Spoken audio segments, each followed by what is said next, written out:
Welcome to Collecting Chaos. A little bit different today. I'm going to show you a few things. Then I'm going to do a little demonstration, and I'm going to try this format today.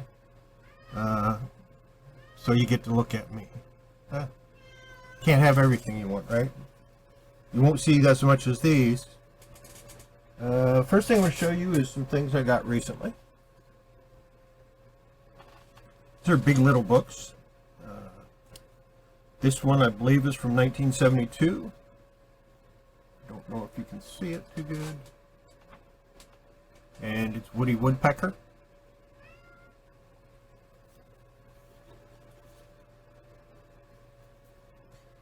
And then I got trying to figure out where I have to put this to get you to see it. This is Tom and Jerry Meet Mr. Fingers.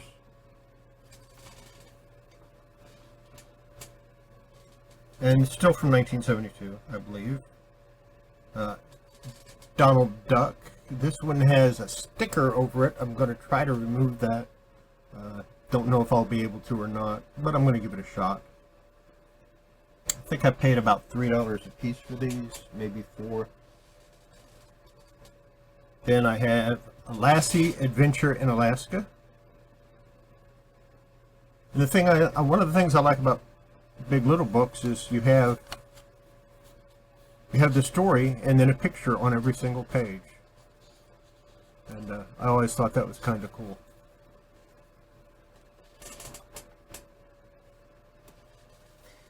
And this one is Bugs Bunny and Double Trouble on Diamond Island, and this one is actually one of the hardback Big Little books.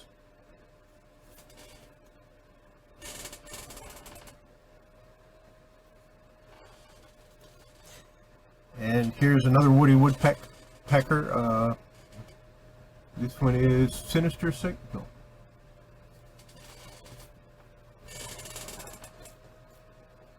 Now we're going to go way back. I've got some more. I got another 6. This one is Mickey Mouse Presents a Walt Disney Silly Symphony. And this one I think is from 1933 or 32, something like that. 1932. And some of the pages are coming out. The spine is not the best in the world, as you can see. It's got some problems. But I'll fix that eventually. Maybe I'll just leave it like it is. Then I have Apple Mary, Big Little book. You know, this one is actually missing some pages, but not all of them. And I do think the copyright is still there, but it's right around the same time frame, 32. I believe it's from the 30s. If I can get it open. 1939. That one's from 1939. So they're even older than me. This one does not have the cover. It's copyright 1933. Mickey Mouse, the Mail Pilot. And like I said, even back then, you had the story and you had pictures. I would really like to get the cover for that. I'd really like to get a better copy, and maybe one day I will. And this one is the story of Charlie McCarthy and Edgar Bergen. 1938. And this one has some damage, but I think I can make it a little bit better. Got some damage to the pages. It's actually missing some pieces to the pages. Not disappointed with what I paid for them. This one is Lee Brady, Range Detective. It has 2 holes in the front cover. You can see all the way through.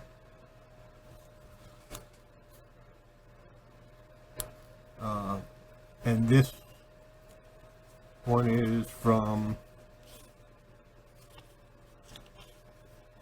oh great, Roman numerals, 1938. If you look at Roman numerals long enough and you get used to them, you can kind of read them. It just takes a while. and this is Radio Patrol Trailing the Safe Blowers. And this one does not have a date on it. I will find out when it was published, but it's missing the first few pages and goes straight to the index, or to the contents. So it's missing the title page and the copyright information. So that's it for the first part of the video, and there will be more. Let's talk about comic boxes for a few minutes. Now, I just got some more comic boxes, and I don't like cardboard too much. It tends to get dirty real quickly, deteriorate, the handles break, and in general, I'm just not happy with them. Ever really have been. So recently, well, last year, I picked up some corrugated plastic boxes. Now these are a little smaller than the regular cardboard boxes, but I really like them. And I have some new ones. And they come with handles. And of course, the box itself. Downsize, like I said, they're a little smaller. They don't hold as many comics. But we're just going to go ahead and put it together real quick, and this way I can show you how a comic box is put together. First thing you do is take these flaps and fold them inside. Then you push down on this side. And this is the same with every comic box that I have ever used. Then you fold that side down. So then you go on the inside, you pull this up, and then you pull the flaps up, which is not easy to do. When you're holding it, it's much easier to do it when it's on a paper. Then you let that flap go down and you have a comic book box. But this one has, like I said, it has handles. And the handles go in fairly easily. I'm going to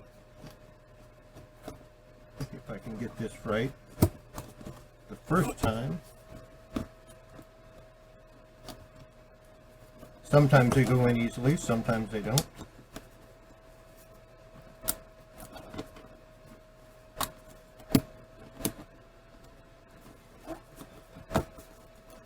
And of course it's going to give me trouble today just because I have it on video.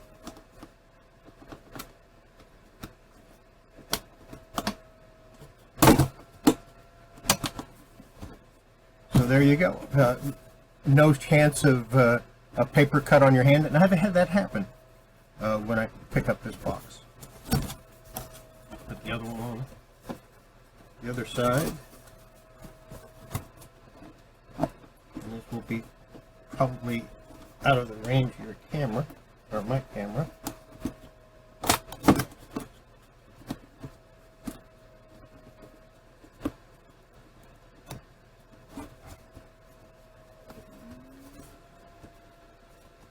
I wish they would sell these just for regular cardboard boxes. They would help out people a lot.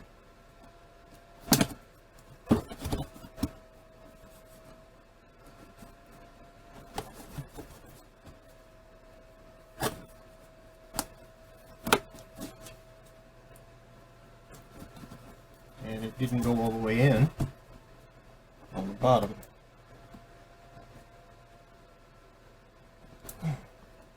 Yeah, they're not always easy to get in. But anyway, if you look on the inside, there's a lip that goes around that holds this piece solid against the front and the back of the box. And I'll fix the other side in a few seconds. And then of course it comes with a lid, and the lids are fairly easy to put together. It's just fold, fold, fold. Same is true with every comic box I have ever owned, and I've owned quite a few of them over the years. It's probably best to make the folds before you try to put it together.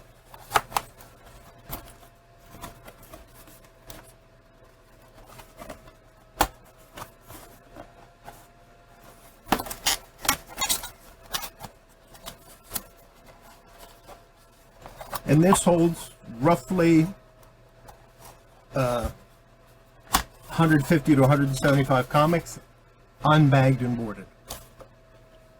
In bags and boards, well, in Mylar anyway, it holds about 100. And there you go. Very nice, presentable comic box. I like them a lot, mostly because of the aesthetics of the box. I like Mylar because it makes the comics look better. I like these because when you have a whole bunch of them on a row, they look really nice. The one thing I would do if it was me that was designing it, I would have like a plastic sleeve here that would hold a 3x5 card. And yeah, there's Delco. He wanted to be in the video, I guess. So that's it for that. The last thing is a key tip. I'm going to do a key tip. I'm going to start doing these at least once a week. And for this key tip, I'm picking Captain Victory and the Galactic Rangers #3. If you are a Neil Adams collector, you absolutely need this issue because it is the first appearance, of Ms. Mystic. See if we can't get that a little closer. And he does an incredible job on this. It's not a bad read. Kirby gets really wordy during this series, and like I said, that's my key tip for this. And you can get these under $10 all day long, probably under $5, maybe for $1 or $2. So yeah, that's it. Practice your social distancing. It's important. And wash your hands. See you next time. Bye.